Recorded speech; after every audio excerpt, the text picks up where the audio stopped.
12-misolga yechim qilamiz. Geometrik progressiya hadlari shu tenglik bo'lsa, shu kasr qiymatini, nisbat qiymatini toping deyapti. Endi birinchi navbatda bu tenglikdan B1 bilan Qni ifodalab olishimiz kerak.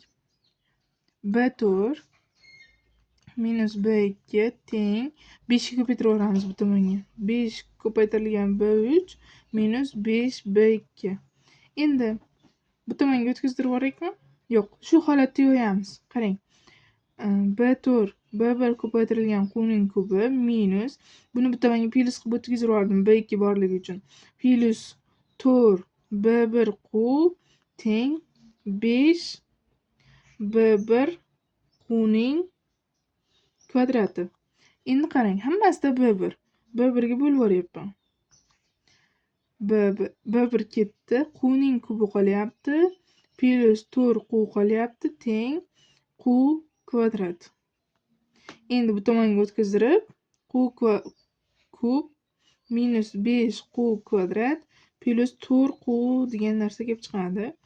Bu holatdan Q'larni chiqarib yuboramiz bittasini. Hammasida Q borligi uchun Q kvadrat ichkarida qolyapti. Q kvadrat minus 5 Q plus 4 teng 0. Bitta Q teng 0. Ikkinchisi diskriminant 25 minus 16 9 3 degani ildizdan 5 plus minus 3 taqsim 2 5 ga 3 4 4 bo'lar ekan, 5 3 1 bo'lar ekan, 4 2 bo'lar ekan. Demak, Q1 0, Q2 teng 4, Q3 teng 1 chiqyapti. Bundan qarang, tenglikka qo'yib tekshirishimiz kerak, qaysi bir ifoda qabul qilishini. Tenglikka qo'yib B1 ni ham topib olishimiz mumkin. Xo'p, qarang. Agar 0 qilsak, 0 ni qo'ysak, qarang. Buning ichida hammasida Q bor, to'g'rimi? Q bo'lgandan keyin maxraj 0 bo'lib ketadi. Maxraj 0 bo'lsa, bu misol tenglik emas, misol emas xullas. Demak, Q1 teng 0 ni inobatga olmaskanmiz. Endi keyingilarni qo'yib ko'ramiz. Keyingilarni yo'yaversak, B4 dagi B1 Qning kubi minus B1 Q taqsim B3 B1 Qning kvadrati degani minus B1 Q degani teng 5 bo'lyapti. Shu yerdan Q ga 1 qo'yib yuboraylikchi. 1 qo'ysangiz bunda ham 0 bo'lib ketar ekan.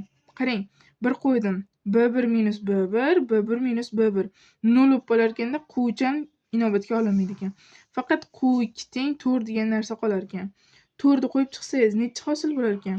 4 ni qo'ysak Qning kubi necha? 16. 16 emas, 64. 64 B1 minus 4 B1 taqsim B1 16 minus B1 ko'paytirilgan 4 teng 5 degan narsa kelib chiqar ekan. 64 dan 4 ayirsak 60 B1, 16 dan 4 ayirsak 16 dan 4 ayirsak Xo'p, 12 B1 teng 5. Xo'p, bular qisqarib ketyapti. Qarang, 60 ni 12 ga bo'lsangiz 5. Bu demak Q teng Q2 teng, ya'ni Q2 emas, Q teng 4 degan narsa inobatga olinar ekan. Ya'ni buni tenglik qanoatlantirdi. 60 ni 12 ga bo'luvdingiz, 5 degan javob chiqdi. Bizda ham 5 deyilgan edi. Shundan Q2 teng 4 degan narsani inobatga olamiz va berilgan bizdan topishimiz kerak bo'lgan narsani yo'yib chiqamiz. Endi B6 degani B1 ko'paytirilgan Qning 5-chisi degani minus B1 B3 degani B1 ko'paytirilgan Qning kvadrati taqsim B4 degani nima degani? B1 Qning kubi minus B3 degani B1 Qning kvadrati. Bularda hammasida B1 borligi uchun hammasini qisqartirib tashladim. Ketdi hammasi. Q5 degani Q5 4 Q ga 4 ni qo'yamiz. 4 ni 5-chisi 64. Xo'p. Bularni chiqarib olsak ham bo'lar ekan, osonroq yo'li. Qning kvadratini chiqarib olsak, Qning kubi minus 1 qolyapti. Maxrajdan Qning kvadratini chiqarib olsak, Q minus 1 qolyapti. Endi qisqardi. Qning kubi 64 degani minus 1, Q degani 4 minus 1. Bu 63. 63 taqsim 3.